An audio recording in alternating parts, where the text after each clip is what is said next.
Assalamualaikum warahmatullahi wabarakatuh. Apa kabar kalian semua? Syukur alhamdulillah kita bisa berjumpa lagi di channel ini.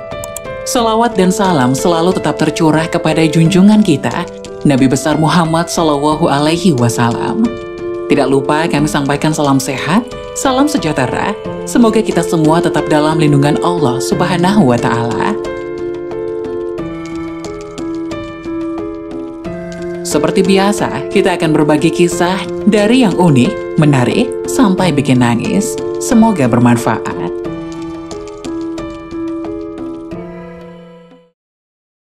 Kisah wanita ahli ibadah masuk neraka karena sering menyakiti tetangga. Selain hubungan kita dengan Allah harus dijaga dengan baik melalui ibadah, zikir, dan amal soleh, kita juga harus menjaga hubungan baik terhadap sesama manusia dengan berbuat baik kepada mereka. Tidak menyakiti baik dengan perkataan maupun perbuatan, tidak menfitnah, dan lainnya.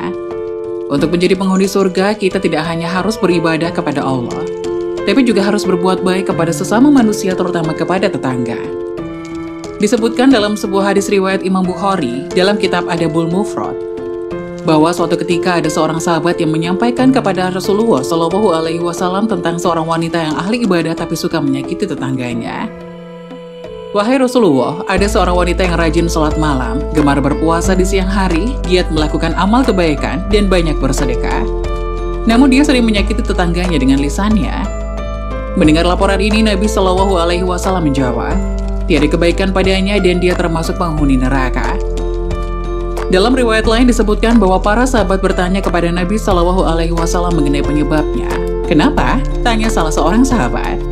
Nabi Shallallahu Alaihi Wasallam menjawab, sebab mulutnya selalu menyakiti orang lain. Dia suka mengganggu tetangganya dengan ucapannya. Seluruh amal ibadahnya hancur karena dia punya akhlak yang buruk. Dia menjadi ahli neraka karena ibadahnya tidak mampu menjadikan dirinya untuk berakhlak baik. Kemudian seorang sahabat menyampaikannya lagi, wahai Rasulullah, ada seorang wanita yang hanya melaksanakan sholat wajib saja dan hanya bersedekah dengan sepotong keju, namun dia tidak pernah menyakiti tetangganya. Nabi Shallallahu Alaihi Wasallam menjawab, dia termasuk penghuni surga.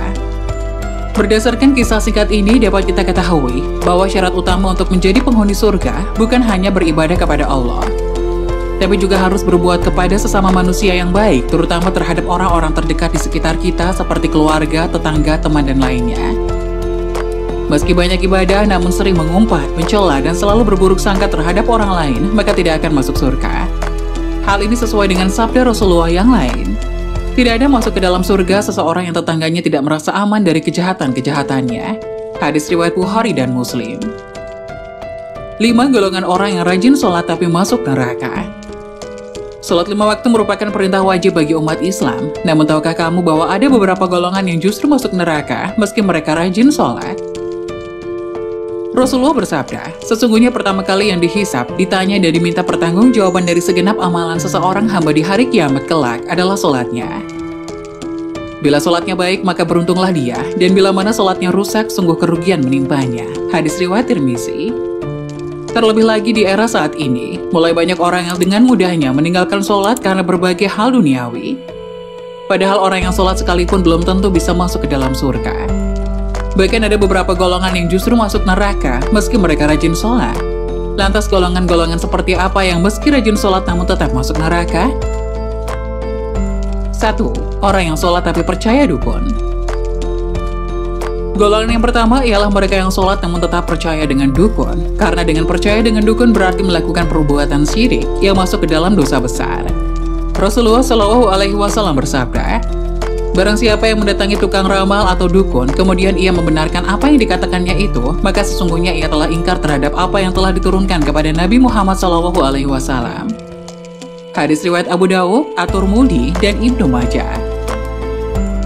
2. Orang yang sholat tapi suka bergunjing. Allah Subhanahu wa Ta'ala berfirman dalam Al-Quran surat Al-Mudathir ayat 41 hingga 48 yang artinya, apakah yang memasukkan kamu ke dalam sakor? Mereka menjawab, kami dahulu tidak termasuk orang-orang yang mengerjakan sholat dan kami tidak pula memberikan makan orang miskin. Dan adalah kami membicarakan yang batil bersama dengan orang-orang yang membicarakannya, dan adalah kami yang mendustakan hari pembalasan hingga datang kepada kami kematian. maka tidak berguna lagi bagi mereka syafaat dari orang-orang yang memberikan syafaat. Quran Surat Al-Mudathir ayat 42 hingga 48.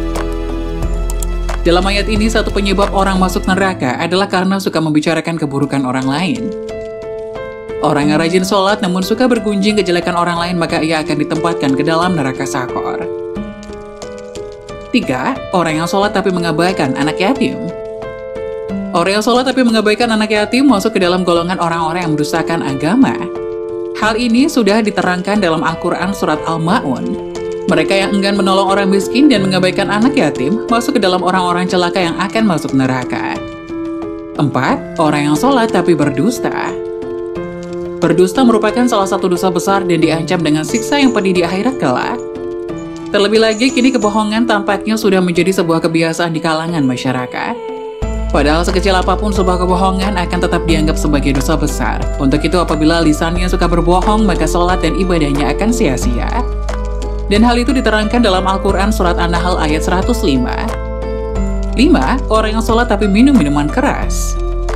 Minum minuman keras yang dimaksud adalah jenis minuman yang memabukkan. Minuman semacam ini sangat dilarang oleh agama Islam. Sayangnya kebanyakan orang yang sholat belum bisa terhindar dari minuman keras.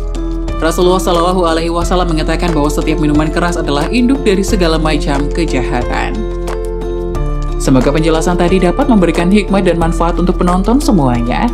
Jangan lupa like, subscribe video ini agar tidak ketinggalan informasi-informasi bermanfaat selanjutnya. Sekian dari kami, terima kasih. Wassalamualaikum warahmatullahi wabarakatuh.